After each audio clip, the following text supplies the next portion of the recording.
নমস্কার বন্ধুরা, শান্তির রান্নাঘরে সবাইকে স্বাগত।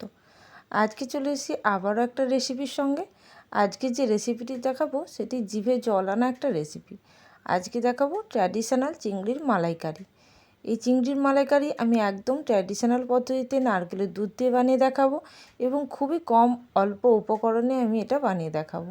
চলুন দেখে নেই এই লোভনীয় স্বাদের চিংড়ির মালাইকারি রেসিপিটি বানাতে কী কী লাগছে।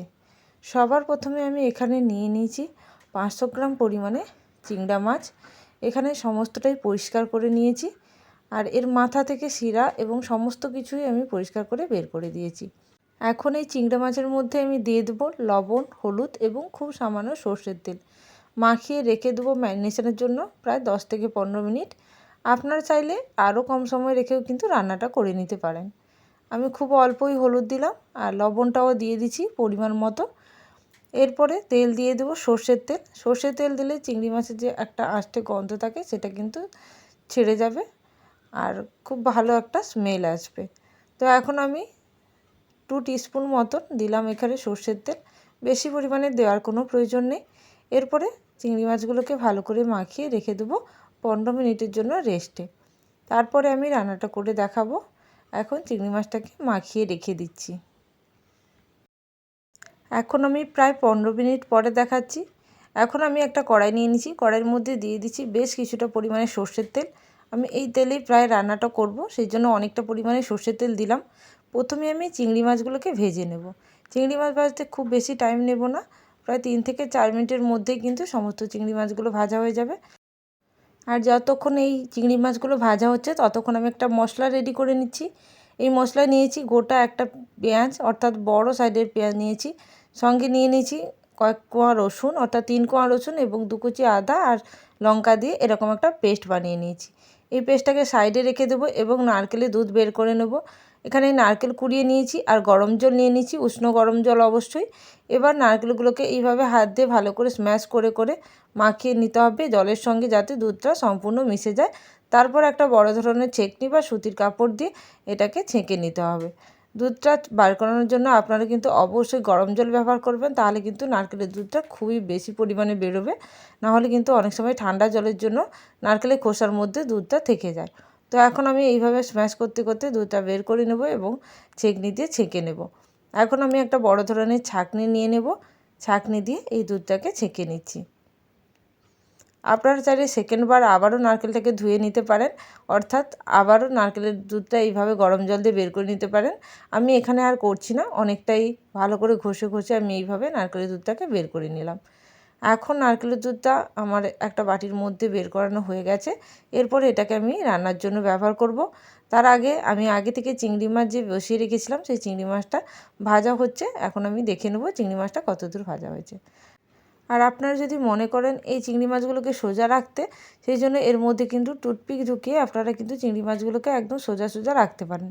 যেহেতু আমার বাড়িতে বাচ্চা আছে, সেই জন্য বাচ্চা খেতে পছন্দ করে না ওইভাবে, সেই জন্য আমি দিলাম না। এখন আমি চিংড়ি মাছগুলোকে খুব ভালোভাবে ভেজে নিয়েছি। এবার আরও কিছু চিংড়ি মাছ আছে, সেগুলোকেও ভেজে নেব, ভেজে নিয়ে তুলে নেব। চিংড়ি মাছ ভাজার জন্য খুব বেশি টাইম লাগবে না। এটা কিন্তু খুবই সহজে আমি আজকে মালাইকারি রেসিপিটা দেখাবো। তো আপনারা অবশ্যই মন দিয়ে দেখতে থাকুন প্রথম থেকে শেষ পর্যন্ত।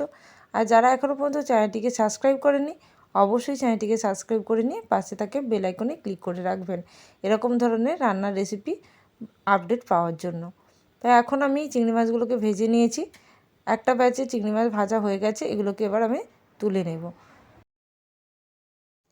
এখন আমি যে তেলটা চিংড়ি মাছ ভেজেছিলাম ওই তেলের মধ্যেই গোটা গরম মশলা দিয়ে দিলাম, অর্থাৎ দারচিনি, লবঙ্গ এবং ছোটো এলাচ, সঙ্গে তেজপাতা দিয়ে একটু খুব সুন্দর একটু মিষ্টি গন্ধ বেরোলে এর মধ্যে দিয়ে দিচ্ছি পেঁয়াজ, আদা এবং রসুন, কাঁচা লঙ্কার যে পেস্টটা বানিয়ে রেখেছিলাম সেটা আমি দিয়ে দিচ্ছি এর মধ্যে। এই মশলাটাকে ভালো করে কষে নিয়ে তারপরে আরও কিছু 2-1টা মশলা মেশাবো, সেটাও আমি দেখিয়ে দেবো। এখন এই মশলাটাকে খুব ভালোভাবে কষিয়ে নিতে হবে। যেহেতু এটি কাঁচা মশলা, সেই জন্য খুব ভালোভাবে কষিয়ে নিতে হবে। এখন আমি মশলাটাকে কষিয়ে নিচ্ছি। মশলাটা কষানো হয়ে গেলে আমি এখানে লঙ্কা এবং হলুদ অ্যাড করব।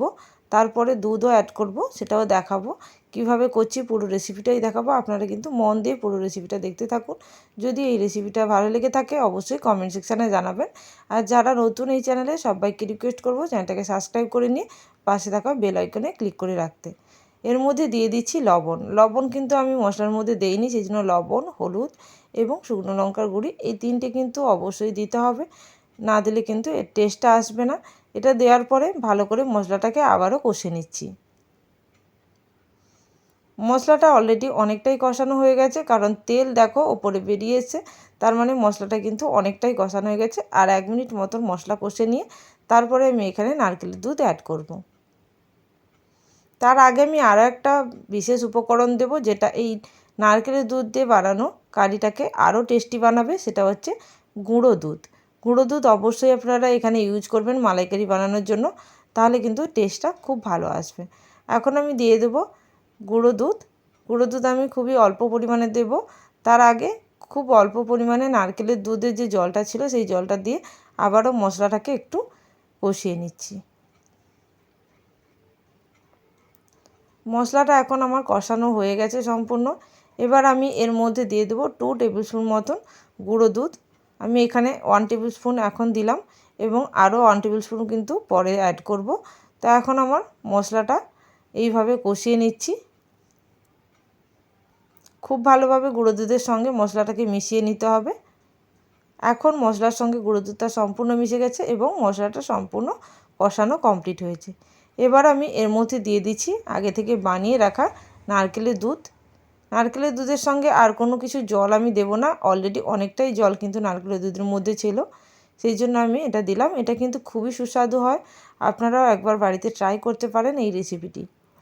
জলটা যখন ফুটে আসবে তখন আমি এর মধ্যে অ্যাড করে দেবো আগে থেকে ভেজে রাখা চিংড়ি মাছগুলো। এখানে আমি সমস্ত চিংড়ি মাছটাই দিয়ে দিচ্ছি, 500 গ্রাম মতো চিংড়ি মাছ দিয়েছি। আর এখানে নারকেলের দুধ ব্যবহার করেছি, গোটা একটা নারকেলের দুধ।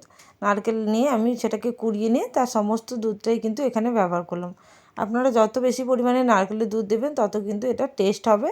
এরপরে ঢাকনা দিয়ে রেখে দেবো আমি, অর্থাৎ চিংড়ি মাছটা সেদ্ধ হতে টাইম দেবো প্রায় 15 মিনিটের জন্য। মাঝে মাঝে আমি এটাকে নাড়িয়ে নেব। এরপরে দেখো আমি প্রায় 15 মিনিট পরে দেখাচ্ছি।